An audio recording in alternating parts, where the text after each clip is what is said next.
The rain was relentless, mirroring the storm brewing inside me. Alaric, a 44-year-old architect in Seattle, had always prided myself on my stability, my meticulousness, my unwavering loyalty. My life with Bronte, or so I thought, was a testament to that. We'd been married for 15 years, a seemingly solid union built on shared dreams and mutual respect, or so I believed. It started subtly, almost imperceptibly. Bronte, a vibrant and outgoing marketing executive, had always been busy, but lately her work consumed her. Late nights at the office became the norm, business trips multiplied, and her explanations, once detailed and forthcoming, became vague and dismissive.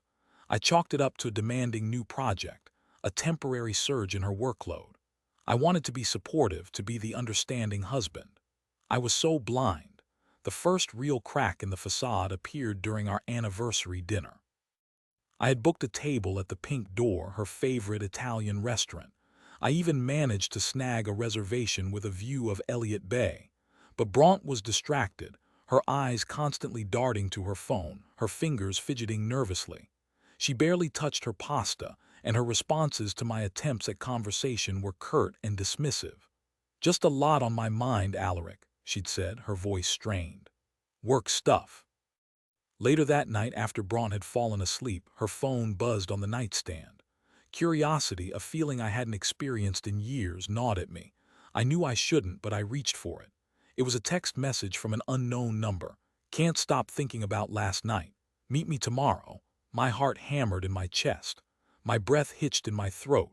I felt a cold dread wash over me, a sickening premonition that my world was about to shatter. I unlocked her phone, a simple four-digit code I'd known for years, and scrolled through her messages. It was all there, laid bare in digital ink.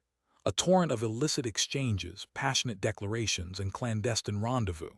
His name was Caspian, a colleague from her office. The messages spanned weeks, painting a vivid picture of their affair, their stolen moments, their lies. I felt like I'd been punched in the gut. My legs buckled, and I sank onto the edge of the bed, the phone trembling in my hand. The room seemed to spin, the familiar comfort of our bedroom transforming into a suffocating chamber of betrayal. I read on, each message a fresh wound, each detail a sharper shard of glass piercing my heart. They had met at a conference in Portland, sharing drinks, then dinner, then more. They had continued their affair back in Seattle, meeting for lunches, after-work drinks, and secret trysts in hotels. The messages revealed a Bronte I didn't recognize, a Bronte consumed by lust, driven by selfishness, and utterly devoid of remorse. She had lied to me, manipulated me, and betrayed my trust in the most profound way imaginable. The woman I had loved, the woman I had built my life with, was a phantom, a carefully constructed illusion. Sleep was impossible. I spent the rest of the night pacing the floor, replaying the past 15 years in my mind, searching for clues, for signs I had missed. How could I have been so blind? How could I have been so easily deceived? The pain was excruciating, a raw, gaping wound that threatened to consume me. By morning, I was a shell of my former self, my eyes bloodshot, my face gaunt, my spirit broken. Bronte woke up, oblivious to the turmoil raging within me. She smiled, a practiced, insincere smile, and leaned in to kiss me. I recoiled, the memory of her text searing my skin. "What's wrong, Alaric?" she asked, her brow furrowed with feigned concern. I couldn't hold it in any longer. "I know," I said, my voice barely a whisper. "I know about you and Caspian." Her face paled. Her eyes widened in panic. For a moment she was speechless, the carefully constructed facade crumbling before my eyes. Then the denial began. "Alaric, I don't know what you're talking about," she stammered, her voice trembling. "You must be mistaken." I held up her phone, the incriminating messages displayed on the screen. "This doesn't look like a mistake, Bronte," I said, my voice hardening. "This looks like a deliberate, calculated betrayal." She burst into tears, a performance I found utterly repulsive. "It just happened," she sobbed. "It didn't mean anything. It was just a moment of weakness." "A moment of weakness that lasted for weeks," I retorted, my anger rising. "A moment of weakness that involved lies, deceit, and a complete disregard for our marriage." She tried to justify her actions, to blame me for her infidelity. "You've been so distant lately, Alaric," she said, her voice rising. "You're always working.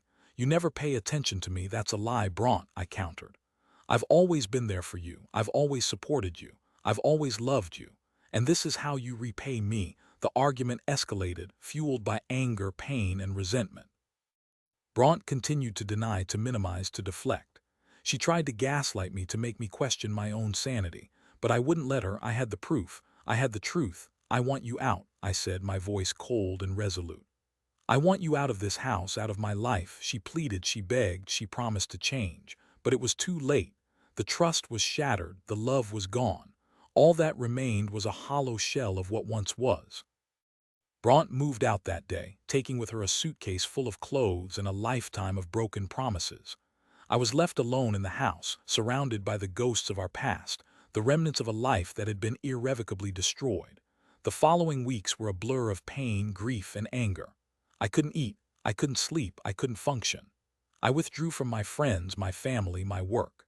I spent my days wandering aimlessly through the city, haunted by the memories of Bronte's betrayal.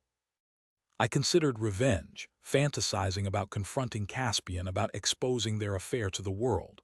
But I knew that wouldn't bring me any peace. It wouldn't undo the damage that had been done. It would only perpetuate the cycle of pain and anger. Instead, I decided to focus on myself, on healing, on rebuilding my life. I started therapy, talking through my emotions, processing my grief, and learning to forgive myself for being so blind. I also threw myself into my work, finding solace in the creative process, in the challenge of designing and building. I rediscovered my passion for architecture, for creating beautiful and functional spaces. One evening, a few months after Bronte left, I received a call from an unknown number. Hesitantly, I answered it. Alaric, a voice said on the other end. It was a woman's voice, unfamiliar but tinged with urgency. Yes, speaking, I replied, my heart pounding in my chest. My name is Isolde, the woman said. I'm Caspian's wife. My blood ran cold. What do you want? I asked, my voice trembling. I know about the affair, Isolde said. Caspian told me everything. I'm so sorry for what happened. I had no idea. I was silent, struggling to process the information. Why are you calling me? I asked finally. I wanted to apologize, Isolde said. And I wanted to warn you. Caspian is a serial cheater. He's done this before. He'll do it again. Her words confirmed my suspicions. Caspian was not just a momentary lapse in judgment for Bronte. He was a predatory figure, a manipulator who preyed on vulnerable women. Isolde went on to tell me about Caspian's past affairs, his lies, his deceit. She had discovered them all, one by one, over the course of their marriage. She had tried to leave him, but he had always managed to manipulate her, to guilt her into staying. I'm finally leaving him for good, Isolde said. I'm filing for divorce. I just wanted you to know the truth about him. I thanked Isolde for her honesty and her courage. Her call gave me a sense of closure, a sense of vindication. It confirmed that I was not to blame for Bronte's infidelity. She had made her own choices and she would have to live with the consequences. But the story doesn't end there. A few weeks later, I received a package in the mail. It was a USB drive with no return address. Curiosity piqued. I plugged it into my computer. What I found was shocking. It was a series of documents, emails, and photographs detailing a scheme Bronte and Caspian had concocted to embezzle money from her company. They had been siphoning funds into a secret offshore account, planning to run away together and start a new life. The evidence was irrefutable. I immediately contacted the authorities, providing them with the USB drive and all the information I had. The FBI launched an investigation, and within days, Bronte and Caspian were arrested. The news of their arrest spread like wildfire, shocking everyone who knew them. Bronte's reputation was ruined, her career destroyed. Caspian faced similar consequences, losing his job and his freedom. I watched it all unfold from a distance, feeling a sense of grim satisfaction. Justice had been served. Bronte and Caspian had paid the price for their betrayal, their greed, and their deceit. In the end, I emerged from the ashes of my broken marriage a stronger, wiser, and more resilient man. I had learned a valuable lesson about trust, about forgiveness, and about the importance of staying true to myself. I had survived the storm, and I had found my way back to the sun. Years passed. I continued to work as an architect, designing and building beautiful spaces. I even started dating again, cautiously but optimistically. I met a wonderful woman named Genevieve, a kind, intelligent, and compassionate soul who shared my values and my dreams. We fell in love, and eventually we got married. One sunny afternoon, Genevieve and I were strolling through Pike Place Market, enjoying the vibrant atmosphere and the colorful displays of flowers and produce. As we walked past a fish stall, I saw a familiar face. It was Bronte, looking haggard and worn, her eyes filled with regret. She was working as a fishmonger, her once glamorous life reduced to selling seafood to tourists. She saw me too. Our eyes met, and for a moment time stood still.